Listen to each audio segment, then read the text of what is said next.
you've mentioned to me once before that there was a huge craze about plastic surgery as well. So Yeah. can you tell us a bit about that, what you discovered when you were there?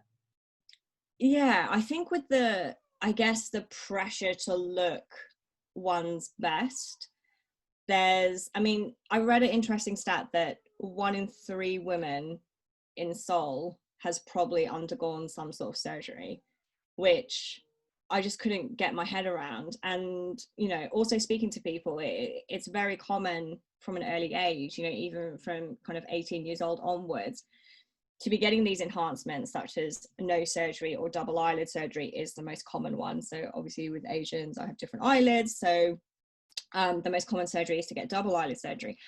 And I think I'm not here to kind of say what's right or wrong. I think that if you're severely insecure about something and there's a means in which you can rectify that for your own self-confidence, 100%, I'm all for that.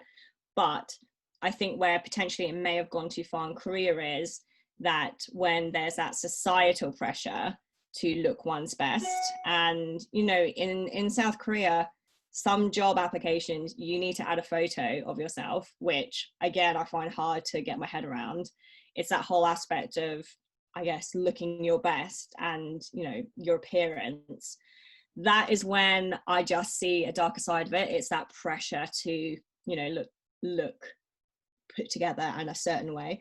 I mean, I don't know if you remember, there was an advert in the UK, and I think it was like, "Are you bikini ready?"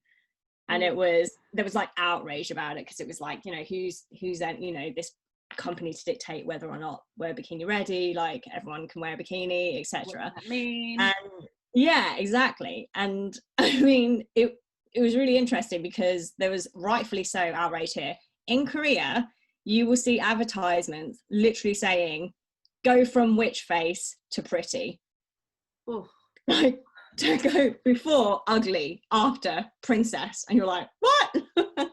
It's really in your face. And having lived there and not having experienced that in the West, it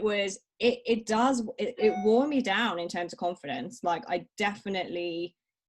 felt the pressure, so I can't even imagine how younger girls are feeling there, where it's so overtly in your face, where you're actually seeing advertisements that are using language like that. It's pretty shocking. So I wrote a blog about it previously, which was entitled "Feeling Fat and Ugly in South Korea," and like showing all the advertisements that I was seeing and all of these comparisons. Like it's a dark side, I think, of what we talked about, that kind of cultural thing to look your best.